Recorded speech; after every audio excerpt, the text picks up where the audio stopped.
عبد القدیر سوال کرتے ہیں کہ انگوٹھے چومنا کیسا ہے؟ بعض لوگ اعتراض کرتے ہیں کہ انگوٹھے چومنا تو کسی حدیث میں آیا ہی نہیں، کیا ایسا کرنا شرک ہے؟ بسم اللہ الرحمن الرحیم۔ انگوٹھے چومنے کے حوالے سے جو صحیح الاسناد روایات ہیں وہ نبی علیہ الصلوۃ والسلام سے مرفوعاً کوئی چیز ثابت نہیں ہے کہ آقا کریم علیہ السلام نے اس چیز کا صحابہ کو حکم دیا ہو، ایسی بات نہیں ہے۔ البتہ انگوٹھے چومنا یہ ایک مستحب عمل ہے، فرض نہیں ہے، واجب نہیں ہے، سنت نہیں ہے، مستحب عمل ہے۔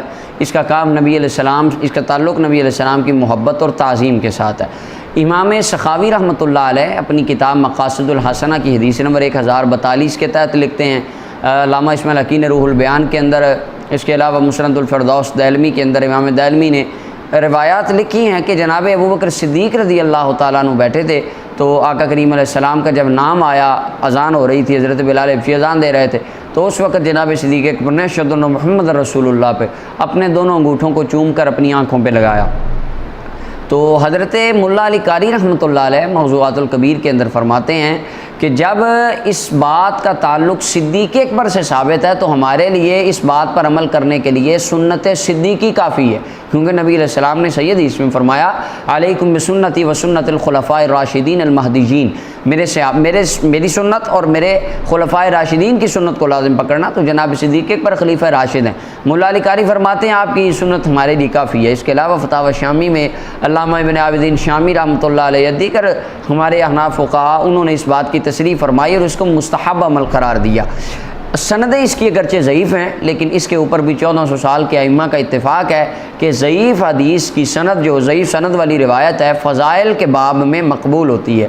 اور دوسرا نقطہ یہ اس کی فنی حیثیت تھی۔ اب دوسری بات دیکھیے کہ اس کا تعلق کس چیز سے ہے؟ اس کا تعلق رسول اللہ صلی اللہ علیہ وسلم کی محبت اور نبی علیہ السلام کی تعظیم سے ہے، یعنی آقا کریم علیہ السلام کے محبت اور آقا کریم علیہ السلام کے عشق کی وجہ سے جو بندہ کرتا ہے یہ کرتا ہے۔ اگر کوئی نہیں کرتا تو اس کو یہ نہیں کہہ سکتا کہ یہ عاشق رسول نہیں۔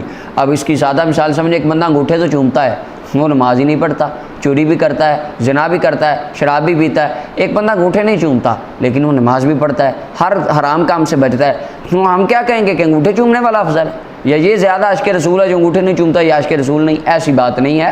یہ ایک اتم درجے کی محبت کا، بلکہ آپ ترکوں کے اندر دیکھ لیں، ترکوں کے اندر آج بھی ان کا یہ انداز ہے، جب نبی علیہ السلام کا نام آتا ہے تو وہ اپنے سینے پہ ہاتھ رکھ کے سر کو جھکا لیتے ہیں۔ یہ ان کے ادب کا ایک طریقہ ہے، حالانکہ یہ کسی حدیث سے بندہ کہ ہاں جی دکھاؤ کس حدیث میں لکھا ہے، تو وہ کہتے ہیں یہ بھائی حدیثوں کا نہیں، یہ اس کا تعلق ادب سے ہے، تعظیم سے ہے، محبت سے ہے۔ ہمارے یہاں پہ عرف چلتا ہے انگوٹھے چومنے کا، تو یہ بھی اس کی کوئی نہ کوئی اصل ضرور ہے، امام سخاوی نے لکھی۔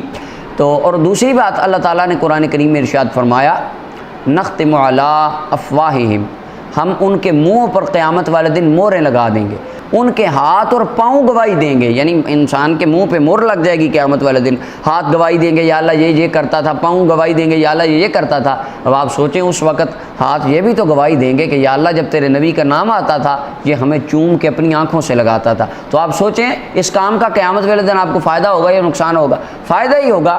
تیسری بات، برطانیہ کے اندر آستانہ علی شرپور شریف کے فیضان یافتہ میرے بڑے عظیم محسن حضرت اللہ قاری عبد المجید صاحب نقشبندی، بہت بڑے عالم ہیں قرآن کریم کے، وہ فرماتے ہیں کہ ایک جگہ ہماری اس طرح محفل میلاد تھی، وہاں پر میں نے گورے کو دعوت دی، وہ گورا آ گیا، محفل میلاد میری تقریر تھی، وہاں اردو میں تھی، وہ تقریر اردو یا پنجابی میں ہوئی ادھر انگلینڈ کے اندر، تو میں نے تقریر کی، خیر وہ سنتا رہا، لوگ نعرے لگاتے سبحان اللہ کہتے، وہ تقریر ساری سنتا رہا۔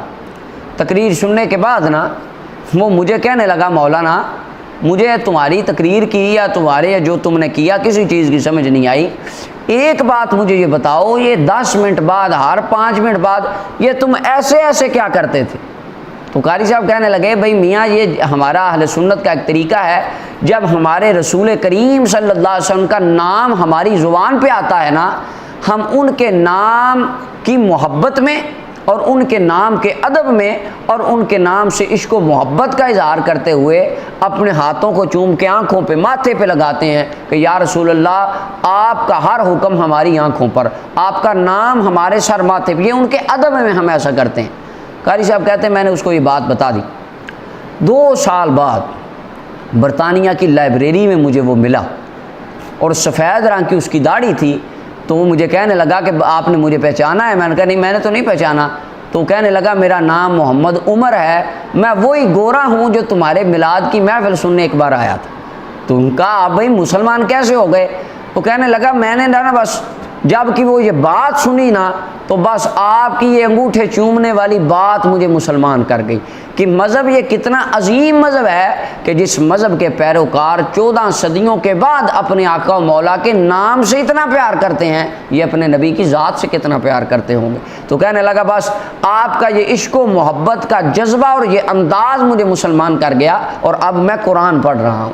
تو لہٰذا یہ آج ہمارے پاک و ہند میں کسی کو دیکھ لیں وہ کہیں گے یہ تو شرک ہے، کہاں لکھا ہے؟ اب وہ اس محمد عمر انگریز سے جا کے پوچھے کہ یہ کہاں لکھا ہے؟ اللہ نے اس عمل کی برکت سے اسے ایمان کی دولت عطا فرما دی۔